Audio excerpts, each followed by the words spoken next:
Martin, here's the thing. This is an event right here. This is huge, Martin. 15 years this has been in the making. 15 years. No one has asked at all for Zoolander 2, except for Ben Stiller. Right. Well, you know, after, what was it, Tropic Thunder, Ben Stiller was on a high. Oh, hell yeah. He was so high, he thought he could just do anything. Right. In fact, I think he was high after doing this movie right here. I mean, look, it was universally loved. Robert Downey Jr. was nominated for an Oscar for being in blackface, and nobody cared. And nobody said shit. Black people thought he was a real black person. Exactly, because the movie was so funny. So after that, Ben Stiller did, I don't know. Okay, man, we don't have to go through the history of shit. Not in the museum. I know. Yeah. Martin's getting ready to do like a VH1 special about Ben Stiller right now. Yeah. Let's just cut to Zoolander 2. Let me make it quick for you. Let's flash forward. Yeah. Martin was pulling out a book. Next in Ben Stiller's history, we have... He's about to do the actor studio and shit. But, Martin, Zoolander 2. Let's go ahead and just skip ahead right here. All right. Zoolander 2. Nobody asked for this shit. But who cares? Ben Stiller said, you know something? Back in the day, 2001, it was so huge. Well, maybe not huge. It was actually a mild hit. Brought in about $45 million domestically. But became like this super cult hit where all the kids were going around quoting it. All the kids were talking about how cool this movie is and how, you know, some people just don't get it. And plus, it was at that time when everybody just loved Ben Stiller. You know, Ben Stiller could do no wrong, no matter what kind of piece of shit he put out there. That's true. Now, 15 years later, he says, okay, nobody asked for this, but you enjoyed it the last time. Surely you enjoy it now. And here we have Ben Stiller out looking for his son because his son is the messiah of the fucking fashion world and will save the earth from, I don't know what the fuck this is about. Okay. I'm glad. I thought you about to actually explain a story. Yeah, me too. I was like, okay, maybe he knows what I saw and couldn't figure out. I went through the whole movie looking like Ben Stiller right here. Like, what the fuck is going on, man? It's just a series of lights and colors. I'm like, I don't know what's happening. It really... And guest stars. Yeah. This fucking movie right here is a prime example why some people don't need money. Some people don't need a voice. Yeah. Some people don't need influence. Because I'm looking at this right here. This is something where this shit makes sense to Ben Stiller. I told Martin, this shit makes sense to Ben Stiller and Ben Stiller alone. Everybody else that was in it, they were just in it because they're his friends and they're like, well, I wish he'll do something with it. Yes, he's had a long time to make friends. And because that first one was that cult hit that people said like, oh, well, it's a sequel. It's already got a built-in audience. Oh, yeah. I should jump on this. And that's what they think here. They're thinking like, oh, well, we trust Ben Stiller. Shit, he's a good guy. And little they know what bullshit they got themselves into, man. It's so funny looking at all the cameos in this movie because these poor people don't know what the fuck is the final product is going to be. No. It's the biggest joke in the fucking world. I mean, half these people think they really have a good product on their hands. And some people don't need money because Ben Stiller here, it allows him to just make whatever dumb shit is going on in his head. This kind of movie, Martin, you ever saw somebody just sit up there and like they laughing to themselves? And you're like, hey, what you laughing about? They're like, man, it's hard to explain. You really won't know. Right.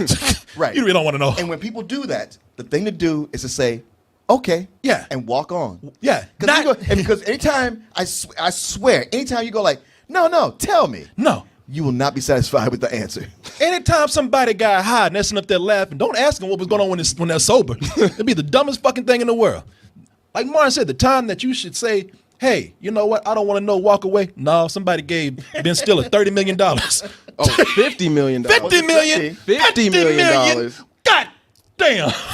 You know, that is the thing because this movie has a way of looking cheap and expensive at the same time. Yeah. I don't know how they pulled that there's off. There's not a lot going on, but there's a shit ton of effects in it. And makeup. stars. And stars, yeah. Yeah.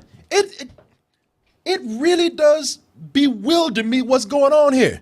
This has Ben Stiller high. He's never fucking sobered up. And he was proud to put directed by Ben Stiller on it. Proud in bright, shiny fucking font. Nobody else is going to take that credit. I mean, you look at this. It's so weird because you look at this shit. You actually, when you say this, is Ben Stiller okay? He's going through some shit. It's like, is he all right? Is his wife leaving and the kids? She's taking the kids. You know what? That's a funny thing because it starts out saying that the wife was killed, and I was like, well, shit, maybe they really are getting divorced. Yeah. But when she shows up in it, I was like, oh, she just felt bad for him. No, she just feels sorry. You really do look. What kind of need for attention? What kind of cry for attention is Ben Stiller needing to do this shit right here? Because I'm telling you, people, I'm not exaggerating. This is something where This is the kind of movie I love because it's not just a failure; it's a spectacular failure. Epic. It's a dude with a neon sign over his head saying, "Look at me, I'm a piece of shit." This is fucking horrible. This is Hurricane Katrina. Jesus Christ. I would say that's kind of insensitive, but hey, man, when you hit it, you hit it. This is fucked. This is fucked up. I don't know what to fucking tell you. Look at something like this where it's just one piece of nonsense after another for 2 goddamn hours, and you wonder like, who the fuck let this motherfucker loose? Y'all been talking about having yes man around you. Yeah. Now, And with all those guest stars, it seemed like all of them, like so many in there, but you never got the impression that they spent more than a day and a half on their scene. we're talking about how bad this is. What was ground zero? How could such a travesty ever be allowed to exist? Well, I tried to tell y'all 14 years ago. Started with Zoolander 1. And I let it slide with that. I'm in the minority when I say I don't like that film. And Man, I really liked the first one, but I feel like going back and looking at it now, I feel like everybody was like, it was right after 9/11, I want to say, when this came out, so everybody needed to laugh. And they were like, all right. They're like, all right, we're going to watch this and enjoy something. It's a comedy you're only able to enjoy right after having New York City blow up. national Ain't that some tragedy. shit? It took a terrorist attack to make y'all laugh at fucking Zoolander. Here, as I said, they got what's her name? Penelope Cruz. Yeah. I tried to explain before. I tried again. She comes from the fashion police office from Interpol. She has to help Zoolander find his son because he's going to be the messiah of the fashion world that's going to help save the world when Will Ferrell wants to fucking take. I don't. It has to do with the death of Justin Bieber. His death is not my problem. I can use the database at Interpol to help you find your son. I think we gotta play ball with her. She's got some kind of database or something that she said. And you know the funny thing about this is that Owen Wilson, he doesn't want to be here. I don't want to be that here. the whole time too. It's like I was thinking like how, man, usually I used to hate Owen Wilson when he would be in bad movies with Ben Stiller, but this time I just felt sorry for him because it came through that he didn't want to be there. He's contractually obliged to be in this movie. The whole time he's looking at Ben Stiller like, why the fuck you dragging me into this? Dude, I've been You doing know Wes what I- Anderson stuff. You brought me back down to this? Yeah. Right. He's like, motherfucker, I work with Woody Allen. I didn't kick heroin just to be in Just to shit be like this. shit. He's like, I'm back on heroin because of this shit right here. They have this storyline that actually, if they just took out a couple of things there and streamlined it, it could make sense if it weren't for them coming in and trying to stretch things out for these goddamn cameos. It is so, there's so many cameos in this movie, and the cameos are not even that inspired to make sense. The really embarrassing thing about Zoolander 2 is how it just shows Ben Stiller's age now. He does all this shit where he thinks he's being relevant, and half the shit that he's doing, no one gives a fuck about. It's funny because that's sort of a storyline, an element of the story itself about the character Derek Zoolander, but it applies to Ben Stiller in ways that he doesn't catch on to. Like, there's going to be a day when he goes back to rewatch this and goes, Oh yeah, there's a part in the movie where he doesn't even realize his own joke, how real it is. There's some shit in there that him and Owen Wilson come out as old and lame. And it's like, yeah. Ma, I heard you laugh because you like, man, y'all don't even know. I said, he's like, y'all must be like the real Zoolander because y'all are fucking clueless as to how relevant that joke is the most relevant thing. In Well, the way they fucking film. popped out, I don't even think Ben Stiller knew that was in the script. He's like, oh shit. Yeah, you know, Like they got pranked or something. like the editor just kept it in the movie. He told him take it out. It's not funny, but it's like some of the cameos in the movie. Why are they there? These are cameos that we've seen before. Or you just ask yourself, why? Willie Nelson. Willie Nelson has been in cameos for tons of movies. Willie Nelson would actually be a cameo in our show if we just roll a joint for him right now. Yeah, he's right up the street. He's right. It's true. Please don't let him end up in a Ben Stiller movie anymore. Sting. It's like, who gives a fuck about Sting? Yeah, I mean, I love Sting. Seen him in live, I'm, but you I'm know, right there with you, man. I you know what? I didn't know that I didn't give a fuck about Sting until I saw him here. I kind of like, in my mind, Sting was always out there being an entity. And then when Shot popped up here, I was like, oh yeah, I don't give a fuck about this dude no more. Sting. Y'all, if some of y'all say, who's the fuck? Sting. What's a Sting? Who got stung? Oh, you mean that wrestler? Yeah. Him. Some of y'all kids are like, who the fuck is that? Yeah, the police. Yeah, you don't know, do you? Love Sting. Look him up. Your dad loves him. Your mom loves him. He's a real cool guy. He's a fucking musical genius. But nobody gives a fuck if he makes a cameo in a movie. Well, I just feel like he was just a replacement for David Bowie, because David Bowie was in the first one and that was the big one. Like, oh, he's here, and now they brought in Sting to be like, all right, here's the old pop star again. You know what, man? That means David Bowie died right on time. Stop. About to implode. I don't want to say it. He was the lucky one. Yeah, David Bowie looking down at this movie right now. Whoa, mate. That could have been me. You know what? I never thought I'd thank cancer, but thank you. This movie is a cancer. Hell, he avoided cancer major by not being in this shit. Billy Zane. They keep saying, Billy Zane. Billy. Like, who the fuck is Billy Zane? I mean, I know who he is, but I'm like, why though? It's like that, But Billy they made a big deal out of him in the first movie. Yeah, back in 2001. When he was 2001. Yeah, He's made a comeback in Mad Dogs. One thing. yeah. And everybody like, what is that? Show on Amazon. Look it up. He was riding high. He was riding high for Titanic when the first Zoolander came out. That's true. Shit, unless this motherfucker's playing Lex Luthor, I don't want to hear it. Coming in, and he's still walking in like he's relevant, like he's the shit. Hey, Zoolander, how are you? Like, go on, just leave this shit alone. Ain't nobody trying to hear you. And they got cameos in there where they think that they're really doing something. There was one good cameo. Which one was it? Benedict Cumberbatch. You know what? That was a great one. Benedict Cumberbatch. He plays all. Now here's the thing about the film. The film is just it's crying for attention just by being weird, and it's almost like weird. It's weird in the way of desperation. Like a lot of the weirdness just gets downright just kind of scary and creepy. But and you're looking at Benedict Cumberbatch right there, and his cameo in the movie. Not only was it the best cameo, but it was also the best piece of absurdity, what is absurdity in the film. It's the one that actually made the most relevant point about the fashion world. The biggest supermodel in the whole world is all. Are you like a male model or a female model? All is all. I think he's asking, do you have a hot dog or a bun? Oops. It's so funny. This is such a good-looking man. You could make him just look downright just fucking odd, and he's still handsome. But they took those eyebrows away and it like enhanced his lizard face. I was like, oh god. It really did, man. Now, like I said, there's some cameos in there that they don't even know what to do with. It's how old and lame is a Justin Bieber? Let's kill Justin Bieber cameo.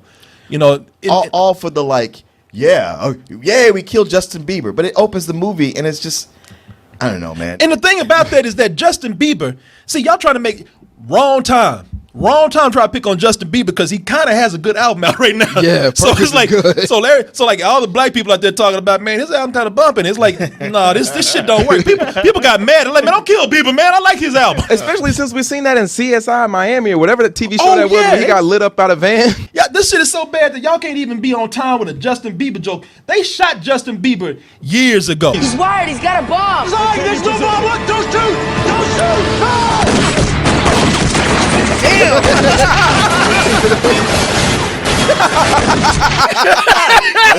They RoboCop. I mean, that fucking Muppet haircut he got.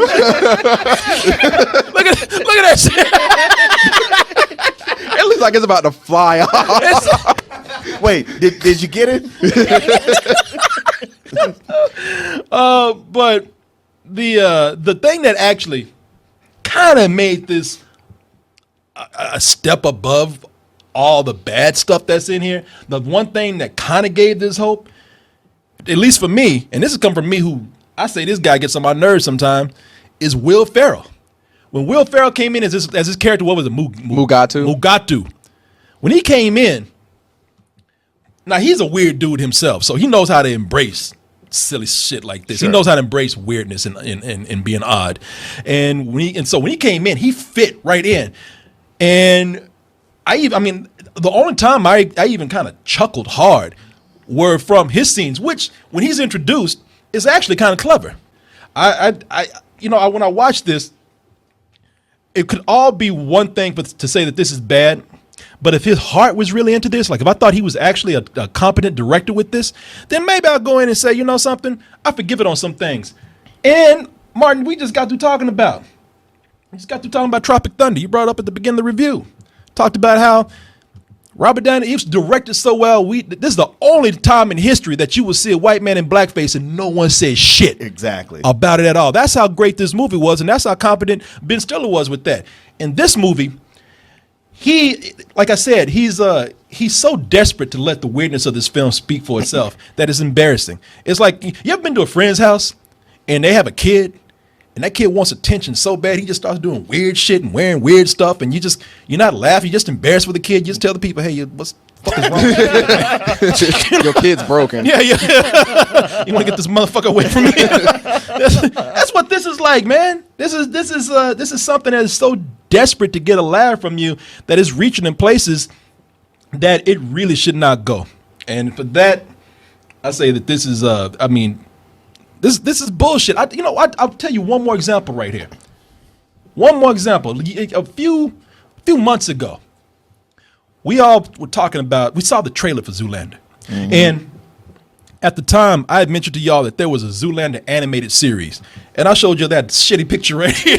You see how we laugh right now? We laugh harder at that picture than we did at any time in this goddamn film. True. Yeah, he took a shitty picture for us to get some comedy out of Zoolander. Bullshit. The movie straight up bullshit. Martin, why you looking at me like that? Wrong time to stare me down, brother. Don't do that. Really, man? You gonna give it bullshit? Yeah, I'm gonna give it bullshit. Even though you laughed? I mean, that's why I'm giving it bullshit. That laugh kept me from giving it a fuck you. Oh, okay.